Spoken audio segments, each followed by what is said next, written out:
Hello दोस्तों, मैं Manish Kumar JMS 94 channel में आप सभी का स्वागत है। आज का टॉपिक है उभरती युवा शक्ति। राष्ट्र निर्माण में युवा शक्ति की क्या भूमिका है, इसी पे आज चर्चा करना है। युवा साहस, शौर्य, संवेदना एवं शक्ति का प्रज्वलित प्रतीक है। युवा ऊर्जा का संघनित एवं घनीभूत पुंज है। संवेदना और साहस की सघनता में ही युवा शक्ति प्रज्वलित होती है।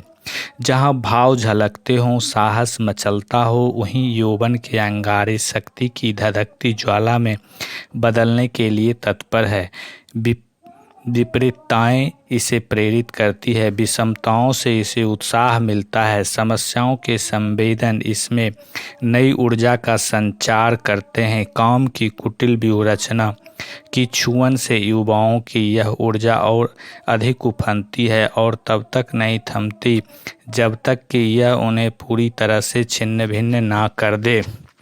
दोस्तों, वीडियो को लाइक कर दें और चैनल को सब्सक्राइब करें, जिससे आने वाले वीडियो का नोटिफिकेशन आपके पास सबसे पहले पहुंचे। देश का भविष्य युवाओं पर निर्भर है। अपने देश में 18 से 23 आयु वर्ग के करीब 15 करोड़ युवा हैं। केवल यह महत्वपूर्ण नहीं है कि हम देश के सबसे बड़े जनसंख्या वर्ग की ज़रूरतों पर ध्यान दें, बल्कि यह भी बहुत ज़रूरी है कि हम उन्हें रचनात्मक प्रक्रिया में शामिल करें, ताकि देश के विकास के लिए उनका मार्ग प्रशस्त हो सके। हमें देश के अलग अलग भागों और विभिन्न वर्गों से भारत के भविष्य को नया आकार देने के लिए युवाओं को एकजुट करना चाहिए। इसमें किसानों से लेकर उद्योगपति और देश के शीर्ष संस्थानों के छात्र भी शामिल होना चाहिए। युवाओं की यह नवीनतम पहल आकांक्षाओं से सराबोर युवाओं को नया आधार उपलब्ध कराएगी और युवाओं की ऊर्जा एवं उचित मार्गदर्शन बदलते सामाजिक राजनीतिक परिवेश और जन आकांक्षाओं के साथ बदलनी भी चाहिए। अतीत में अपनी जड़ों को मजबूती से जमाए हुए यह बदलती सोच परिवर्तन को आत्मसात करती है और इस प्रकार भारत के अतीत को इसके चमकदार भविष्य से जोड़ती है। नए भारत की आवाज़ पुरानी नहीं हो सकती है। आखिरकार भारत की औसत आयु महज 24 साल है। इसमें भारत के युवाओं की रचनात्मक प्रतिभा को संवारने में सहायता प्रदान करनी ही चाहिए। हमें युवाओं की आकांक्षाओं के आधार पर उनके लिए भारत निर्माण करना है। युवा वर्ग तब तक विकसित नहीं कर सकता जब तक हम उसकी आकांक्षाओं पर ध्यान केंद्रित नहीं करेंगे। इससे भी महत्वपूर्ण यह है कि हम युवा भागीदारी के बिना एक अस्थायी तंत्र का निर्माण नहीं कर सकते और चुनाव में किसी मसीहा को नहीं चुना जाना चाहिए जो हमारी तरक्की के वादे करता हो। निर्वाचित जनप्रतिनिधि ऐसा होना चाहिए जिसके पास देश को बदलने की दृष्टि और क्षमता हो और जिसके पास ऐसे विचारों जो देश को नई दिशा में ले जा सके। भारत विश्व का सबसे बड़ा लोकतंत्र है, किंतु हमारे सामने सबसे बड़ी चुनौती यह है कि इसे और व्यापक कैसे बनाया जाए। इसके लिए हमें ऐसी योजनाओं और नीतियां तैयार करनी चाहिए जिनसे सरकार आखिरी व्यक्ति की आवाज़ भी सुन सके। लोकतंत्र को आम जन तक ले जाने का परिणाम है सुशासन, और इसी से भी सभी नागरिक और जीतो गरिमा के साथ जीवन जी सकते हैं। यह सुनिश्चित हो सकता है कि उनकी आवाज़ सुनी गई है। प्रत्येक भारतीय, चाहे उसका जो भी पंथ, रंग, क्षेत्र, जाति, भाषा हो, उसकी बात सुनी जानी चाहिए।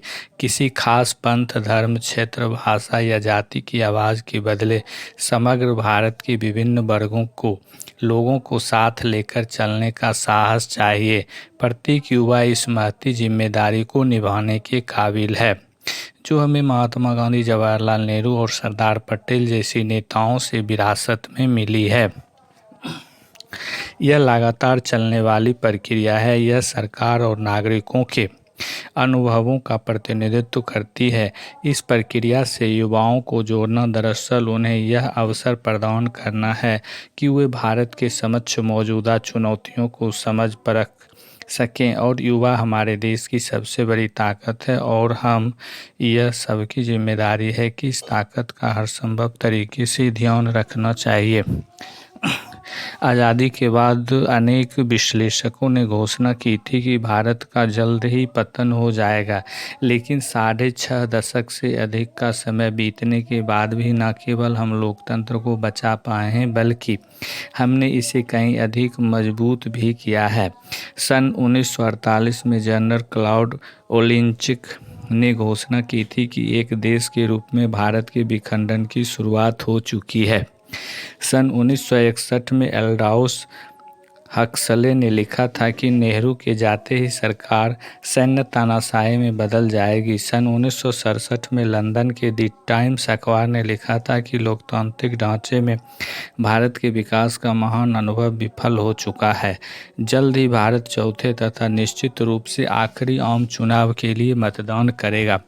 भारत के गहरे तक पैठ लोकतंत्र के इन तमाम विद्वानों को झुठला लिया है। लोकतंत्र में लोगों की भागीदारी को मजबूती प्रदान करने के लिए युवाओं ने भारत को एकता के सूत्र में बांधे रखा है।